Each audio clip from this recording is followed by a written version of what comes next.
નમસ્કાર, મહાદેવ હર.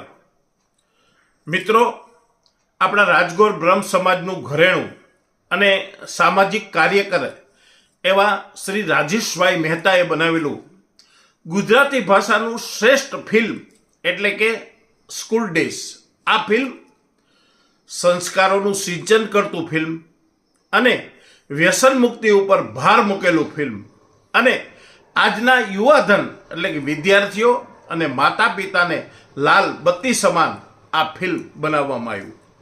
મિત્રો, આ ફિલ્મ રાજેશભાઈએ જૂનાગઢની અંદર સૂરજ સિનેપ્લેક્સની અંદર તારીખ 20/1/2026 લઈ અને 5/2/2026 સુધી એટલે કુલ દિવસ 16 જૂનાગઢની આમ જનતામાં એટલે કે રાજગોર બ્રહ્મ સમાજ, સમસ્ત બ્રહ્મ સમાજ, મહિલા મંડળો, શિક્ષણ વિભાગ અને જૂનાગઢની આમ જનતા એમ કુલ મળીને 2300 મેમ્બરોને આ રાજેશભાઈ મહેતાએ આ ફિલ્મ એટલે કે સ્કૂલ ડે ફ્રી ઓફ બતાવ્યું એટલે કે મફત બતાવ્યું. મિત્રો, આ ફિલ્મમાં રાજેશભાઈએ 4 લાખ રૂપિયાનો ખર્ચ આ જૂનાગઢની જનતાને આ ફિલ્મ જોવા માટે કર્યો અને આ ફિલ્મ દેખાડવાની જે વ્યવસ્થા એ અમોને એટલે કે આ જૂનાગઢની ટીમને સોંપવામાં આવી અને આ જે ટીમ છે એની ઉપર આટલો મોટો ભરોસો મૂકી અને જે વ્યવસ્થા અમને સોંપી છે એના માટે રાજેશભાઈ મહેતાનો અમે ખૂબ ખૂબ આભાર માનીએ છીએ. કારણ કે આ ટીમની વ્યવસ્થાના ભાગરૂપે જે અમે કામ કર્યું એમાં રાજેશભાઈએ 4 લાખ રૂપિયાનો ખર્ચ કર્યો છે. મિત્રો, તો ખરેખર રાજેશભાઈએ આજે એક સેવા કાર્ય જે કર્યું છે કે એમનું મિશન છે વ્યસન મુક્તિ અને વ્યસન મુક્તિ માટે જે આ ફિલ્મ જૂનાગઢની જનતાને જે 2300 મેમ્બરોને બતાવ્યું છે અને એની વ્યવસ્થાના ભાગરૂપે અમને જે કામ સોંપેલું એ બદલ પૂરી ટીમ વતી હું રાજેશભાઈનો ખૂબ ખૂબ આભાર માનું છું. ધન્યવાદ. હાલો મિત્રો, હું રાજેશ મહેતા, લીલા picture producer. School days movie એટલે સંસ્કારનું સિંચન કરતું એક મૂવી, વ્યસન મુક્ત ભારત બનાવવાનું એક અભિયાન.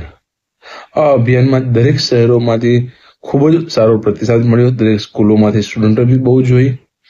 એવામાં એક જુનાગઢ શહેરમાં રાજકોટ સેવા સંઘના મીડિયા કન્વીનર અજયભાઈ તેરૈયા સાથે મળીને તેમની સાથે રમેશભાઈ મહેતા, તેમના વાઇફ ચંદ્રિકાબેન રમેશભાઈ મહેતા અને જિગ્નેશભાઈ મહેતા તેમજ દિનેશભાઈ દવે અને મારા મિત્ર વિનુભાઈ જોશી જે ભારતીય અકિલા પત્રકારના વરિષ્ઠ પત્રકાર છે અને ખૂબ સારા સમાજ સેવક છે.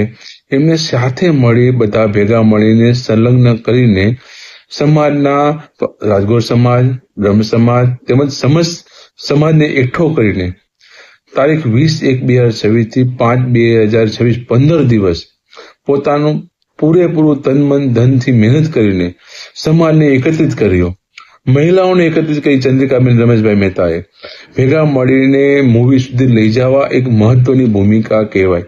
આ ભૂમિકા 2500 માણસોને ભેગા કરી હરરોજ 100-200 માણસોને ભેગા કરવા, મૂવી સુધી પહોંચાડવા અને આ સમાજ હિતનો એક મેસેજ આમ લોકો લગી પહોંચાડવા માટે ખૂબ જ મહત્વની ભૂમિકા ભજવી. આ બધાનો મારા સાચા હૃદયથી ધન્યવાદ અને સમાજના આવડા ભગીરથ કાર્યમાં સહકાર આપવા બદલ મારા તો ધન્યવાદ કહેવાય, પણ સમાજને બી એને ધન્યવાદ કહેવો જોઈએ. સમાજને સહી રાહ દેખાડવા માટે આ બધા કમિટીએ સાથે મળી ભેગા મળીને બધા સમાજના માણસોને સાથે રાખીને આ એક મેસેજ પહોંચાડવા માટે ખૂબ જ પ્રયત્ન કરી, ખૂબ જ મહેનત કરીને આ મેસેજ સમાજ લગી પહોંચાડવામાં ખૂબ જ હાર્ડવર્ક કરેલું છે. તે બદલ બધાને ધન્યવાદ, આભાર.